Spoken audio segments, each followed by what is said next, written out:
Bonjour à toutes et à tous et bienvenue dans la suite et fin de cette conférence virtuelle dédiée à l'impact de la crise du Covid-19 sur la sécurité alimentaire. Dans la première vidéoconférence que je vous recommande vivement d'aller visionner, j'ai exposé une analyse sur une échelle internationale, régionale et locale. Je vous ai donné les effets secondaires et parfois invisibles de la crise sanitaire qui affecte le monde actuellement sur la sécurité alimentaire de plusieurs pays dans le monde. Je vous ai fourni une analyse globale sur des conséquences sur le plan économique et les pistes de solutions possibles pour une sortie de crise sans trop d'effets pervers. Je vous invite à aller visionner la première vidéo, ce qui vous permettra de poursuivre et de comprendre l'analyse qui va être fournie aujourd'hui en lien avec la thématique du marché mondial du riz. Comme déjà annoncé lors de la conclusion de la dernière vidéoconférence, la problématique du marché mondial du riz est une thématique qui exige de prendre le temps de l'analyser, de l'étudier. Ainsi donc, je n'avais pas voulu l'inclure dans la précédente vidéo pour ne pas alourdir, surcharger la conférence qui avait été donnée de manière globale, générale. Et j'ai voulu prendre le temps aujourd'hui d'analyser les conséquences justement de la crise Covid-19 sur le marché mondial, le marché international du riz. Donc, la vidéo d'aujourd'hui sera plus courte que la dernière, étant donné que la crise actuelle du marché mondial du riz est une thématique qui fait partie intégrante de la thématique sécurité alimentaire en général. Alors, sans plus tarder, rentrons dans le vif du sujet et analysons ensemble cette problématique liée au marché mondial du riz et le lien avec la crise du Covid-19, la pandémie qui affecte le monde actuellement. Tout d'abord, il faut savoir que le marché mondial du riz est un marché qui est très étroit, qui compte peu de pays exportateurs et la plupart des pays nets majeurs sont en Asie du Sud-Est. Depuis le début de l'année 2020, les prix du riz sur le marché international ne cessent d'augmenter et sont à leur plus haut niveau depuis juin 2019, a souligné le FAO dans son dernier rapport mensuel d'indice des prix alimentaires publié début avril. Selon le International Grains Council de EGC, le cours mondial du riz serait à son niveau le plus élevé depuis 6 ans. Le riz thaïlandais de référence, les 5% de brisure de riz blanc, se vendait à l'époque entre 560 $ et 570 USD la tonne.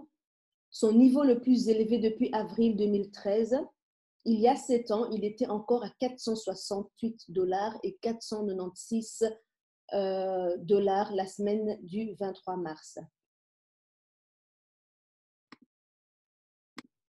Et pourtant, le FAO vient de réaffirmer qu'on ne manquait pas de riz au niveau planétaire. Selon le EGC, les stocks de fin de campagne 2019-2020 totaliseraient plus ou moins 177 millions de tonnes et grimperaient jusqu'à 185 millions de tonnes fin de l'année 2020-2021. Ces stocks représentent 35% de la consommation mondiale annuelle, mais plus de 40% de stocks de riz se trouvent bel et bien dans les entrepôts des principaux pays exportateurs et non sur les bateaux à cause de la crise actuelle du coronavirus. Donc, un focus au niveau régional. On va ici analyser les pays exportateurs nets de riz qui se trouvent en Asie du Sud-Est. Et on va commencer avec la Thaïlande. Cette année, la Thaïlande a une petite sécheresse, ce qui veut dire qu'elle risque d'être moins présente, mais elle devra quand même exporter. La Thaïlande est le deuxième exportateur mondial de riz derrière l'Inde et elle reste quasiment le seul acteur majeur sur le marché international, devenu à sa merci et sur lequel règne une grande confusion. En effet, l'Inde, premier exportateur mondial, a déclaré le 24 mars un confinement général entraînant des pénuries de main-d'œuvre et des problèmes logistiques puisque sa population est bloquée. Le fonctionnement des ports également, l'approvisionnement des silos pose aussi un problème. Les exportateurs indiens n'ont pu réaliser leurs opérations et aucun prix n'a été communiqué. Il y a 2 semaines de cela, 400 000 tonnes de riz non basmati et 100 000 tonnes de riz basmati, soit l'équivalent de toutes les expéditions du mois de mars et d'avril, étaient coincées dans la filière ou au port en raison du confinement. L'Inde exporte du riz non basmati essentiellement vers le Bangladesh, le Népal, le Bénin et ou vers le Sénégal. Au confinement indien s'est ajoutée la décision il y a 2 semaines du Vietnam, troisième exportateur mondial derrière l'Inde et la Thaïlande, d'interdire toute signature de nouveaux contrats, le temps d'assurer que l'approvisionnement local est suffisant pour couvrir sa demande nationale. Notons que sur les quelques 5 millions de tonnes de riz exportées par le Vietnam, 60% vont à d'autres pays asiatiques et 22% à l'Afrique. Depuis que le Vietnam a décidé de restreindre ses exportations, cela a eu pour effet de créer beaucoup de tensions sur le marché mondial du riz. Toujours au niveau régional, de son côté, le Bangladesh, voisin de l'Inde, a commencé à vendre du riz à un prix réduit pour aider les pauvres à l'intérieur du pays, alors que les prix intérieurs de céréales de base atteignent un sommet record jamais observé en 2 ans, dans un contexte de panique en raison des craintes dues au virus Covid-19. Comme vous pouvez le constater sur le graphique ci-dessus, la Thaïlande se trouve donc actuellement en position de force sur le marché rizicole mondial, quasiment seule en lice, renversant la situation qui prévalait jusque-là.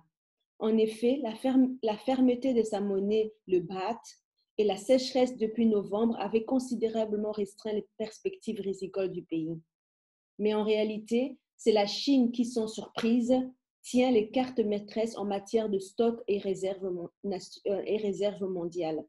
Le géant asiatique, plus précisément le gouvernement chinois, détiendrait les 2/3 de stocks mondiaux de riz selon la Rabobank. Je pense que la crise sanitaire de cette année nous permettra de voir si des pays émergents comme l'Inde, la Chine sont capables de jouer le rôle qu'ils doivent jouer de stabilisateur des marchés régionaux et d'utiliser leurs stocks qui semblent être amplement suffisants, du moins pour la Chine. On parle ici de 8 à 13 mois de stock de maïs et de riz présents en Chine. La qualité des graines peut être discutable, mais la Chine a les capacités de le faire, l'Inde aussi, et les deux devront donc jouer le jeu de faire en sorte que la région n'évite la panique. Sur l'échelle internationale, la Chine est en effet beaucoup plus impliquée dans les organisations internationales, les institutions internationales qu'il y a 10 ans, et elle va très certainement jouer son rôle comme on attend d'elle. Changeons maintenant de région, de continent et passons dans l'analyse de l'Afrique. Quel est l'impact de la crise sur le marché mondial du riz sur le continent africain? Ici, nous allons aborder comme focus, en tout cas angle d'analyse, la vulnérabilité de l'Afrique face à la Thaïlande aux manettes du marché mondial du riz. Donc actuellement, c'est la guerre sur le marché du riz et la première région impactée est l'Afrique, puisque le continent est toujours le premier importateur de riz au monde, malgré quasiment une décennie de politique déclarée d'autosuffisance agricole. Petit rappel historique, après les vagues des indépendances en Afrique, les importations de riz en Afrique connaissent une forte augmentation à partir des années 70. Le rythme de développement de la production locale n'a pas permis de satisfaire l'expansion rapide de la demande et le riz local est souvent concurrencé par le riz importé. La Thaïlande est parvenue à se hisser et à se maintenir au premier rang des exportateurs de riz, en Afrique notamment, grâce à des bonnes infrastructures de communication et un réseau dense de transformateurs et de commerçants. À l'opposé, la Guinée n'est pas parvenue à valoriser un milieu plutôt favorable à la riziculture, handicapé par l'enclavement des zones de production et la quasi-absence d'unités de transformation. La déstructuration de l'environnement économique en Guinée, par exemple, mais c'est le cas aussi pour plusieurs pays d'Afrique, et la mise en place d'organismes étatiques inadaptés au Sénégal, par exemple, c'est toujours le cas pour plusieurs pays africains. Cela n'a pas permis aux pays africains d'atteindre l'objectif d'autosuffisance en ce qui concerne la consommation nationale ou continentale de riz. Malgré plusieurs atouts géoclimatiques, aucun pays africain ne figure parmi les leaders mondiaux exportateurs de riz. Faisons en sorte que la situation de l'Afrique demeure la plus fragile malgré les annonces de politiques fracassantes et répétées de hausse de production pour atteindre l'autosuffisance qu'on a pu entendre des dirigeants africains ces dernières décennies. On en est encore loin de cette autosuffisance proclamée. L'Afrique subsaharienne, qui est la troisième région consommatrice de riz au monde et affiche la plus forte progression de sa demande, ce qui représente encore un tiers des importations mondiales. Les importations de riz de l'Afrique subsaharienne pour l'année 2019-2020 ont été largement revues à la baisse au mois de mars par le département américain de l'agriculture, USDA, en cause d'une forte révision à la baisse par l'USDA et des estimations de consommation du sous-continent à 32,85 millions de tonnes contre 33,38 millions de tonnes estimées encore au mois de février. Il est évidemment difficile de se prononcer sur 2020 car outre l'impact du coronavirus et en fonction de comment se dessinera l'après-coronavirus, la fermeture des frontières terrestres du Nigeria depuis août 2019 impacte déjà les chiffres d'importation africains de riz sur le continent. Rappelons que la vulnérabilité de l'Afrique subsaharienne est due à ce qu'elle détient les plus faibles stocks de céréales au monde, estimés à 2,43 millions de tonnes de riz fin de l'année 2019-2020 pour tout le sous-continent au regard de sa consommation, car les budgets des États sont faibles et les capacités de stockage limitées.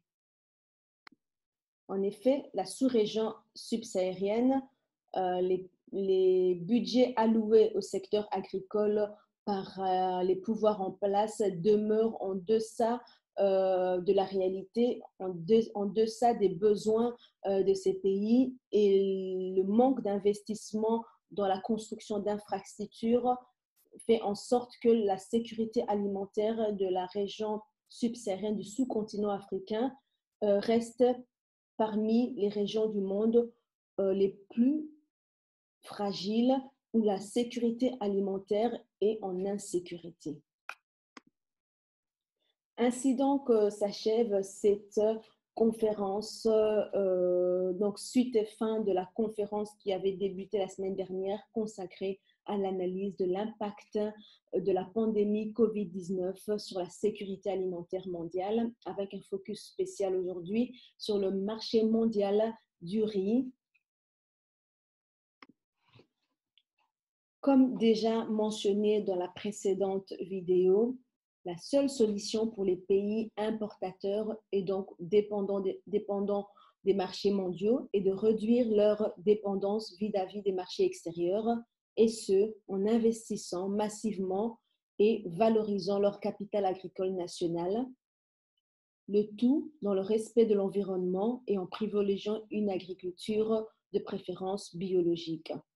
Être moins dépendant évitera à ces pays de se retrouver en situation d'insécurité alimentaire lorsqu'une crise mondiale éclate comme celle du Covid-19 et que les pays exportateurs décident soudainement de restreindre ou de stopper leurs exportations, ce qui provoque à chaque fois une hausse des prix des denrées agricoles, comme on a pu le constater en 2008-2009 avec la crise des prix sur le marché agricole.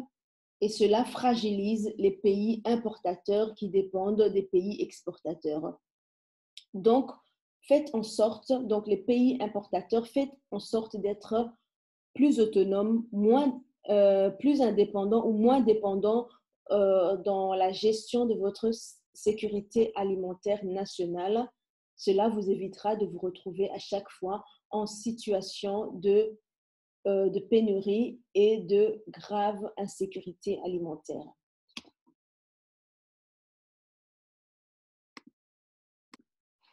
Je vous remercie une fois de plus d'avoir suivi la fin de cette conférence, suite et fin de la conférence virtuelle dédiée à l'impact de la crise sanitaire de la pandémie Covid-19 sur la sécurité alimentaire, et le dernier volet ici clôturé, c'est une mini vidéo qui clôturait la vidéo, la thématique en général. Et donc, je vous remercie vivement d'avoir suivi les deux conférences, et n'hésitez pas à me faire part de vos commentaires et suggestions afin de me permettre évidemment d'adapter mes prochaines vidéoconférences pour une meilleure compréhension. Je vous remercie et à bientôt.